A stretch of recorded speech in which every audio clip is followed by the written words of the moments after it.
hati-hati dalam memilih ataupun menentukan travel mana yang akan membawa jenengan ke tanah suci nanti.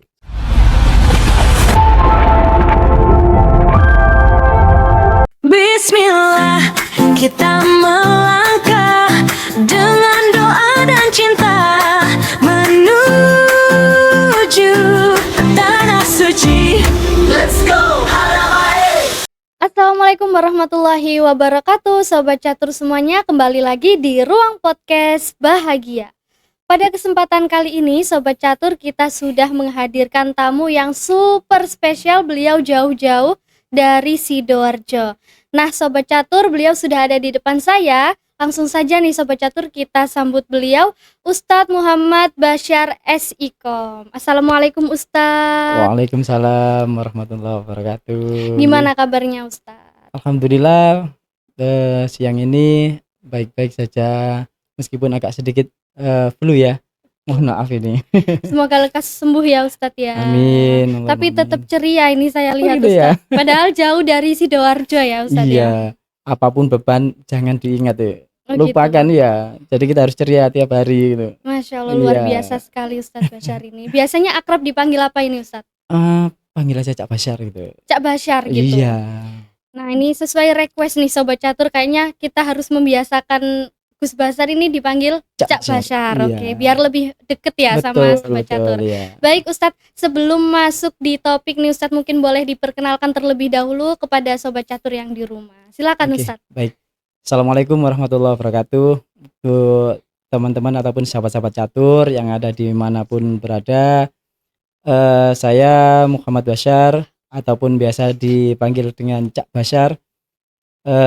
Aktivitasnya tiap hari selain di catur, kegiatannya di organisasi Gerakan Pemuda Ansor Kabupaten Sidoarjo.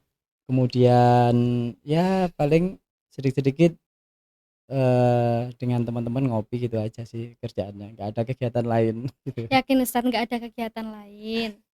Insya Allah, tapi ngopinya yang berkah, yang barokah dan menghasilkan sesuatu yang baik gitu. Tapi ini berdasarkan informasi yang saya dapat nih Ustadz, tergantung menurut biografinya jenengan. Jenengan ini adalah direktur dari CV Pemuda Mandiri 99 di bidang IO juga Ustadz. Apakah benar begitu Ustadz? Alhamdulillah, satu keberkahan itu. Jadi selain yang saya sebutkan tadi, memang betul saya direktur Pemuda Mandiri 99 ataupun 99 itu bergerak di bidang ada yang parkir. Jadi saya pegang salah satu lahan parkir di salah satu rumah sakit di Sidoarjo, kemudian IO di Pemkab dan juga swasta di beberapa kegiatan. Yang paling terakhir kemarin event balap merpati. Merpati yang selalu menepati janji gitu ya. Slogannya merpati ya Ustadz Iya. ya. Luar biasa sekali. Nah Ustadz, dari banyaknya kegiatan Ustadz sehari-hari nih, bagaimana sih Ustadz caranya memanajemen waktu Ustadz itu antara menjadi agen resmi di Catur Travel sama menjalani kehidupan Ustadz sehari-hari? Ya, pada intinya kita itu harus memanajemen waktu dengan baik itu untuk keluarga, untuk teman-teman, untuk aktivitas kerja, dan juga termasuk amanah yang baru ini. Sebab saya juga dari 18 tahun usianya catur, saya baru ini tahun yang ketiga ini gabung di Catur Travel. Pada intinya ya kita mencoba syiar dimanapun pada saat kita berada itu, dengan siapapun kita ketemu. Dan juga karena ini sudah zamannya digitalisasi ya, termasuk seperti yang kita lakukan hari ini, kita mencoba untuk syiarnya ya lewat IG, lewat live TikTok, kemudian status di WhatsApp dan lain sebagainya. Itu dari situ teman-teman kita mengetahui bahwa oh, Cak Basyar ini ternyata agen umroh juga gitu. Dan ada yang tanya-tanya mulai dari apa itu namanya, gimana sih kalau mau daftar umroh itu biayanya berapa, hotelnya kayak apa dan lain sebagainya gitu. Nah dari situ, eee, entah itu pertanyaan guyon ataupun apapun selalu saya, ambil positifnya gitu. Daripada tanya mending kita ketemu aja gitu dan kita sampaikan pada saat pertemuan itu. Dan alhamdulillah banyak yang close. 1 tahun pertama pada saat saya gabung di catur masuk sebagai kategori top agent, 4 besar kalau nggak salah. Jadi apa itu namanya, eee, dengan metode-metode seperti itu, gitu. Luar biasa sekali, Iya. Ustadz. Jadi ini tahun ketiga Ustadz di Catur Travel Iya menjadi agen resmi iya. kita. Nah, Ustadz kalau boleh tahu awal mula menjadi agen resmi dari Catur Travel bagaimana, Ustadz? Awal mulanya itu di, apa itu namanya, saya mengikuti ataupun Ansor Jawa Timur itu mengadakan umroh bersama Ansor Jawa Timur.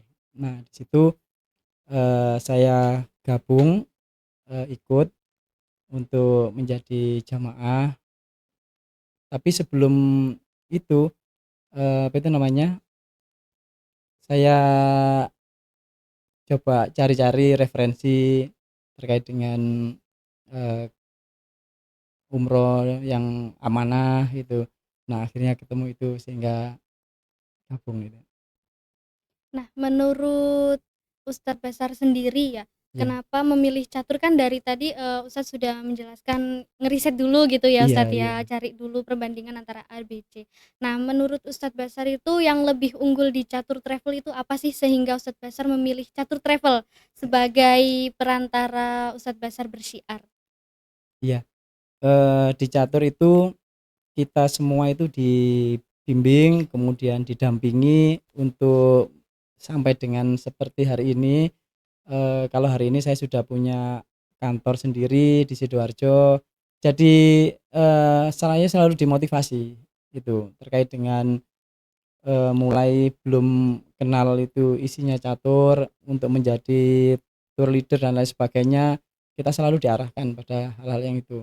Sehingga saya sendiri pun di Sidoarjo itu punya subagen. Mmm, Iya, ada beberapa subagen, lebih dari 10. Itu saya selalu menyarankan seperti apa yang saya disarankan. Artinya itu kekuatan kita untuk menjadi agen itu, semangat, hanya bermodalkan semangat itu aja, tanpa harus modal uang. Jadi, eee, jangan kemudian nantinya, takutnya ada iuran ataupun apapun ndak ada di situ. Jadi untuk menjadi agen, itu saya selalu menyarankan untuk mending jadi subagen aja dulu. Sebab kenapa? Kekuatannya itu hanya di jamaah, kita dapat jamaahnya itu. Kalau toh sudah bisa closing 1, 2, 3, baru saya arahkan untuk menjadi agen. Ada beberapa kemarin itu yang sudah saya daftarkan di tahun kemarin ada 1, 2, 3 lebih itu. Itu dulunya subagen saya. Karena apa itu namanya, saya lihat potensi ya kan ya. Jadi langsung saya apa itu namanya, arahkan untuk menjadi agen supaya apa, benefitnya, itu bisa lebih besar kan gitu. Nah saya dulu pun begitu, jadi ndak apa ya istilahnya, ujug-ujug jadi agen itu ndak, tapi kita itu dibimbing, diarahkan. Nah di situ saya potensi ada untuk mencari jamaah ataupun, calon-calon jamaah. Nah, di situ baru saya gabung. Sebelum itu ya kita mengenal dulu catur itu seperti apa gitu. Jadi enak, saya gabung di catur itu enak, selalu diarahkan tuh. Jadi nilai plus di sini tuh bisa digambarkan kalau ketika siapapun ya Ustadz ya yang Iya mendaftar menjadi agen resmi itu nggak kita biarkan gitu ya Ustadz iya ya, betul, selalu didampingi, dikasih didampingi. motivasi gitu. Iya, Nah tadi Ustadz Bashar juga sempat cerita bahwasanya berproses gitu Ustadz dari terus subagen iya, menjadi agen. agen resmi. Iya, Jadi apa ya intinya disuruh cari pengalaman dulu gitu ya betul Ustadz. ya. Nah bagaimana Ustadz membangun kekeluargaan antar sesama agen resmi, Ustadz? Membangun kekeluargaan ya kita itu ada apa itu namanya, grup kan ya di internal catur itu kan, kita tahu di situ, oh yang dari Sidoarjo itu siapa aja gitu. Kita saling silaturahim, ada yang datang ke rumah, ada yang apa itu namanya, saya yang berkunjung gitu. Kami diundang entah itu acara resmi ataupun enggak resmi, hanya sekedar ngopi ataupun nongkrong gitu. Sebelum ke sini tadi saya juga sempat mampir ke salah satu agen catur yang ada di Prambon karena seiring satu perjalanan kan gitu. Saya mampir dulu ngopi di situ, berkahnya di situ. Jadi apa itu namanya, kita selalu komunikasi, kita posisi kita itu sekarang ini, di mana sih gitu. Sehingga, selalu update terkait dengan posisi kita, kemudian, ya bahas hal-hal yang terbaru, aktual terkait dengan apa itu namanya, dinamika yang ada di umroh ini, termasuk yang paling update kan kenaikan aftur itu kan, sehingga menjadi gejolak, ada beberapa jamaah yang sempat, apa itu namanya, ragu, tapi kita jelaskan kembali bahwa kenaikan itu bukan kehendak kita, bukan kehendak travel, tapi melainkan, eee, itu sudah menjadi kebijakan negara, kebijakan semuanya ya kan, pemerintah dalam hal ini. Ada kenaikan di semua maskapai, ya mau tidak mau, kita mengikuti ini tuh, Dampak ya Ustadz ya, dampak kena iya, dampaknya. kena Nah jadi, dampaknya. di sini Ustadz cara menyampaikan ke jamaah-jamaahnya Gus Basar ini, Iya, cara menyampaikannya tuh bagaimana Ustadz terkait kenaikan kemarin? terkait dengan kenaikan, begitu saya dapat info ya langsung saya sampaikan, eee, dapat kabar dari kantor terkait dengan hal-hal itu langsung kita sampaikan apa adanya, ya memang ini yang terjadi begini memang, iya, dan ndak perlu ragu lagi, bismillah mantap berangkat, gitu. Di awal disampaikan terbuka ya Ustadz ya, Iya, padanya, iya, habis itu Ustadz meyakinkan kepada para jamaah.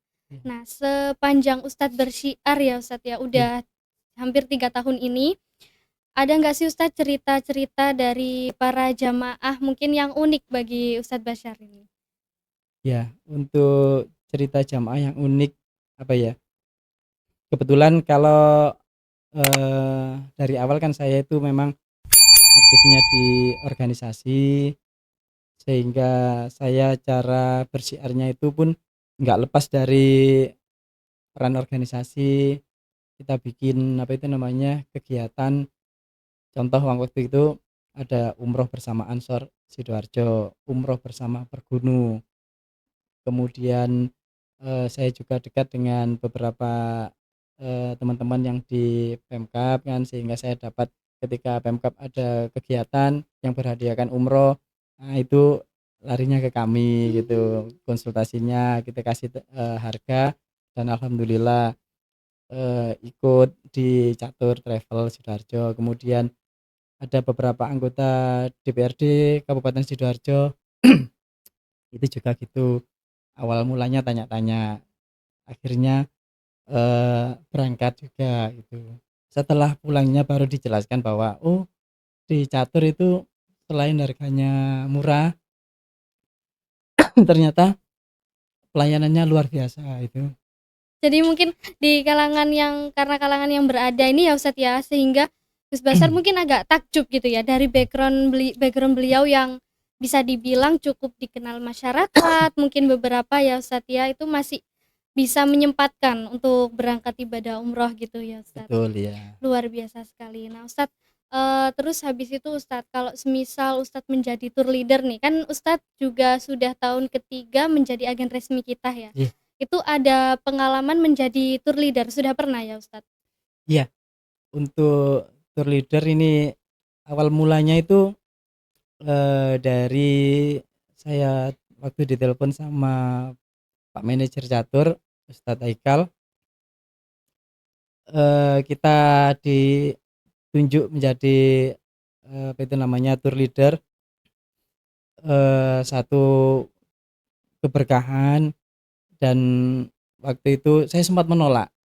Jadi, eee, malah diketawain sama teman-teman kantor, baru ini ada apa itu namanya agen yang ditunjuk menjadi tour leader malah ditolak gitu.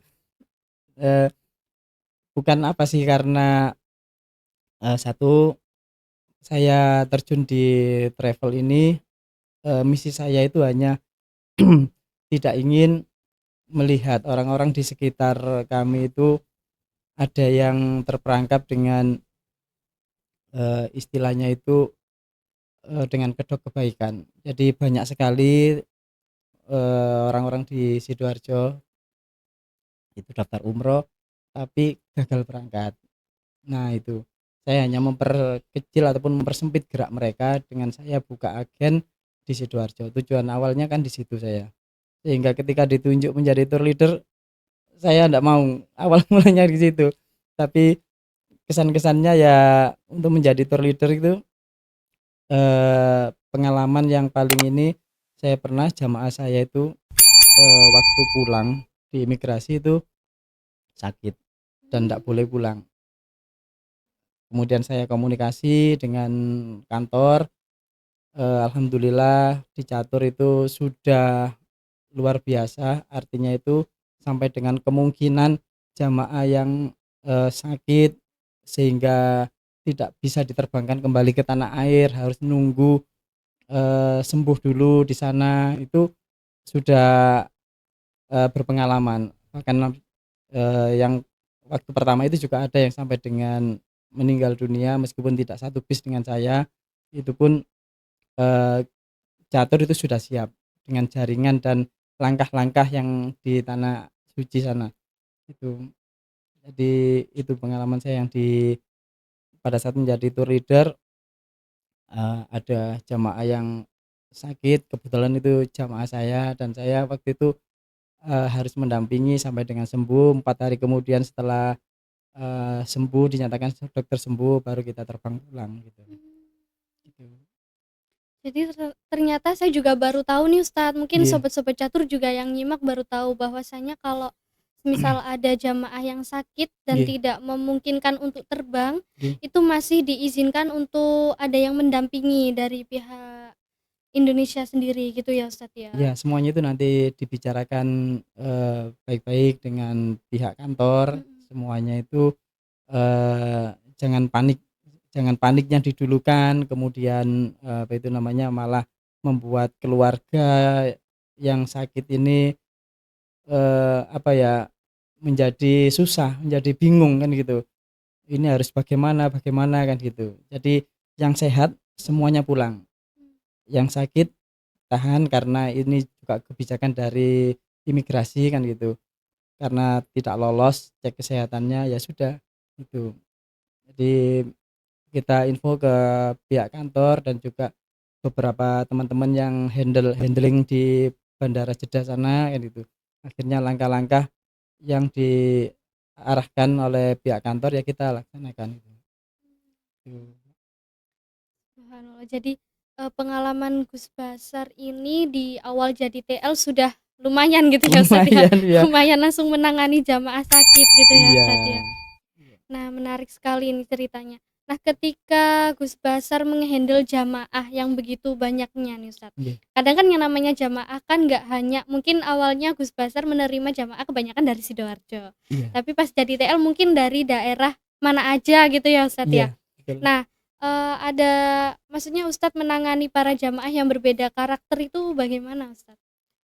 Ya, ya saya itu pernah menjadi TL di dalam keberangkatan itu bukan hanya yang dari Jawa, ada yang dari Kalimantan, ada yang dari Irian, ada yang dari Sulawesi, kemudian Madura itu.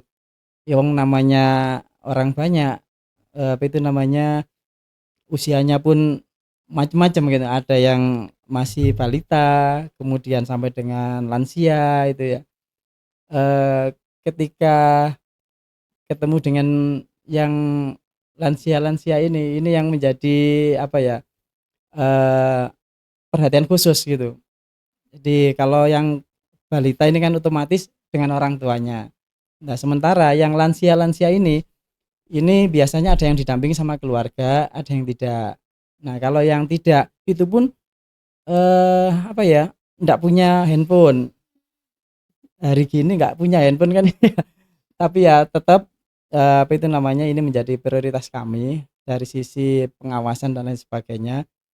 Satu pengalaman pernah eh, ibu-ibu dari Madura itu tertinggal pada saat setelah tawaf. Yes, tawaf selesai, kemudian mau sa'i, ini tertinggal. Pada saat briefing itu sudah kami jelaskan, nanti jangan sampai terpecah dari rombongan. Kalau toh mau ngapa-ngapain, sampaikan dulu, pamitan kan gitu. Nah ini apa itu namanya, tawaf selesai, setelah selesai sholat sunnah, kemudian ibu ini saya cek nggak ada. Kemudian Ustadz yang menjadi mutawif, Ustadz Hanafi waktu itu, saya tanya, ini jamaah kurang satu, tadi izin Ustadz, ternyata nggak izin juga. Kita cari, kita cari sampai dengan hampir setengah jam ataupun 30 menit kita cari, nggak ada. Sebagai tour leader saya berprinsip ini harus diselesaikan dulu umrohnya, urusan yang hilang nanti urusan saya gitu. Saya yakin dengan ID card yang dipakai pasti kembali gitu. Kita laksanakan kegiatan umroh, kita lanjutkan sa'i sampai dengan tahalul selesai. Begitu tahalul selesai, habis saya bunyi, ya kita dikasih tahu bahwa ibu tersebut ada di salah satu hotel di kawasan Ajiat gitu, nggak jauh dari WC3. Nah, kemudian rombongan yang selesai umroh ini saya minta mutawif untuk bawa kembali ke hotel, sementara saya menjemput ibu yang dari Madura ini. Iya, begitu ketemu dengan ibu yang dari Madura ini, beliaunya nangis, takut saya marahin, padahal saya nggak marah gitu. Justru pada saat kembali perjalanan itu saya mencoba untuk belajar bahasa Madura gitu, karena saya nggak bisa bahasa Madura. Jadi pengalaman-pengalaman seperti itu yang sering terjadi. Bahkan yang umroh yang ketiga, kalau itu saya begitu mendapat amanah yang ketiga, bukan orang lain yang hilang, mertua saya sendiri juga hilang, pernah hilang. Tapi ndak lama, ya itu tadi, asalkan ID card-nya dipakai itu nggak lama kok, semuanya pasti ada yang ini bantu gitu. Kita selalu dimudahkan di saat-saat ada kesulitan seperti itu, kita dimudahkan, alhamdulillahnya di situ. Cukup dakdikduk ya Ustadz ya. Maksudnya pas waktu Gus Basar ini awal menjadi tour leader itu pengalamannya juga cukup lumayan bisa dijadikan cerita, mulai Iya, dari jamaah yang beragam asalnya, iya, bahkan dari Kalimantan ya Ustadz, iya, di Kalimantan, Kalimantan, Sulawesi, bahkan Irian Irian Jaya. Jaya, Setelah itu ada jamaah yang hilang juga. Nah iya, ini sebuah apa ya, sebuah pengalaman yang sangat luar biasa mungkin bagi iya, Ustadz Basar. Nah, Ustadz nih, ngomong-ngomong soal jamaah Ustadz, ketika Gus Basar, apa ya, ibaratnya itu tadi kan lintas usia ya, iya, ada yang tua, ada yang muda, ada yang balita gitu Ustadz iya, Basar. Nah, biasanya itu Ustadz, kalau semisal anak muda-muda itu sukanya masih shopping-shopping, nah iya, masih jalan-jalan iya, atau masih ke apa ya, destinasi tambahan gitu Ustadz. betul ya, Nah, bagaimana Ustadz mengatasi jamaah yang kadang itu beda tujuan gitu, iya, Ustadz? Kalau yang lansia kan palingan ikut aja gitu, iya, tapi kalau yang muda mungkin pingin explore kemana. Nah, bagaimana Ustadz iya, menangani hal tersebut? ya. Untuk jamaah-jamaah yang muda ini, karena menurut saya ya seusia lah dengan kami, jadi selalu saya arahkan ke tempat-tempat yang viral, yang lagi in-innya gitu. Contoh di Jabal Handama. Nah, itu setiap kali saya bawa jamaah yang muda-muda itu saya arahkan, ya silakan nanti ke Jabal Handama untuk apa itu namanya, ambil-ambil video atau ambil foto gitu. Jadi insya Allah selalu saya itu baik yang masih di Madinah ya kan, itu kita arahkan ada yang ke aula ataupun ke percetakan Al-Qur'an, Jabal Magnet gitu. Jamaah yang muda-muda itu biasanya kita himbau ya pada saat di Madinah, nanti kita itu akan ke tempat-tempat yang viral. Kalau di Madinah itu eh, ke Al-Ula itu kan nggak jauh, jadi kita arahkan ke sana. Tapi ya memang ada biaya tambahan itu. Cuman kalau yang mau deket-deket itu di Masjid Kuba itu kalau malam hari menjadi destinasi warga sekitar, ramai banget. Lampu-lampunya juga menarik gitu. Jadi kalau pas city tour dari kantor itu kan berangkatnya kan pagi itu ke Masjid Kuba, kemudian apa itu namanya, ke percetakan Al-Qur'an dan lain-lain itu berangkatnya pagi ataupun siang. Lah ini kita arahkan ke Masjid Kuba untuk malam hari, tempat-tempat nongkrong, ngopi dan lain sebagainya, bikin video ataupun foto-foto untuk anak-anak yang masih muda ya kan. Ini luar biasa. Itu kalau di Madinah. Kemudian kalau yang di kota Makkah, setelah kita melaksanakan ibadah umroh itu kita sarankan yang mudah-mudah lagi ya itu ke tempat-tempat yang viral, contoh kayak di eskalator yang lagi viral itu, kemudian ini yang paling baru ini ada tulisan I love Makkah itu kan, nah itu juga viral ini, atau ke Jabal Handama. Nah itu saya selalu menyarankan jamaah baik yang muda ataupun yang tua kalau Jabal Handama ini untuk mengunjungi tempat itu dengan foto ataupun bikin video backgroundnya jam Mekah itu ataupun Tower Zam-Zam orang-orang biasanya itu.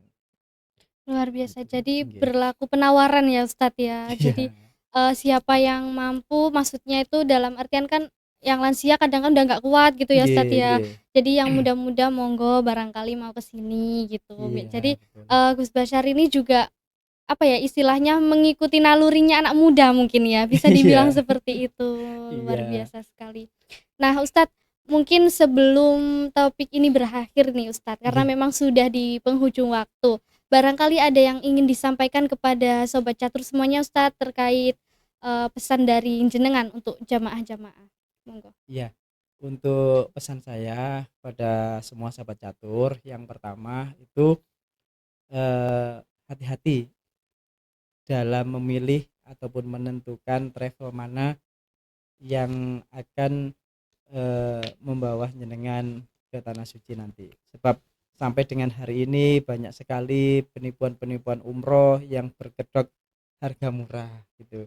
Jadi pesan saya perhatikan betul dengan kondisi seperti ini, kalau ada umroh yang biayanya masih murah-murah itu saya yakin itu adalah penipuan dengan berkedok kebaikan. Itu yang pertama.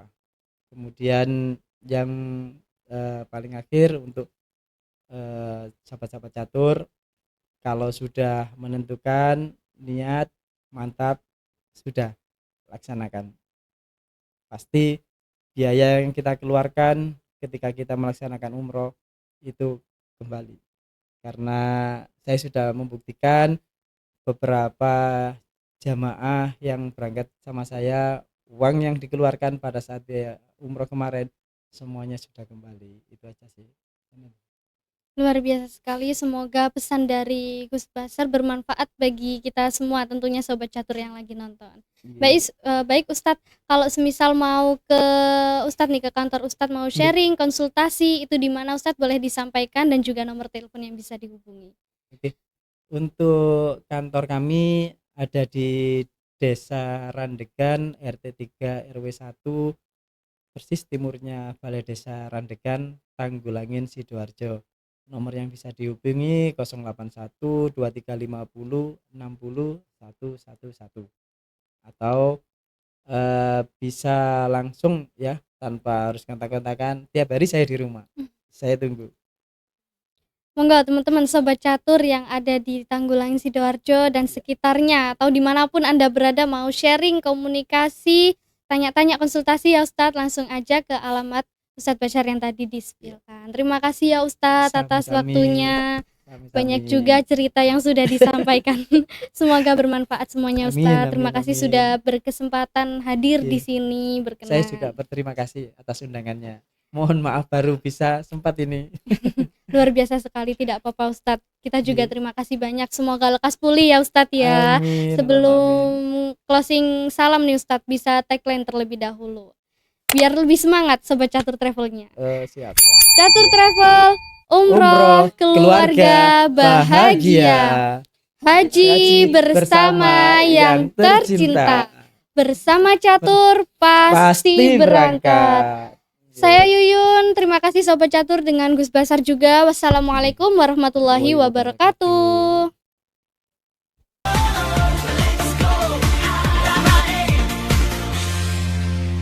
Whispering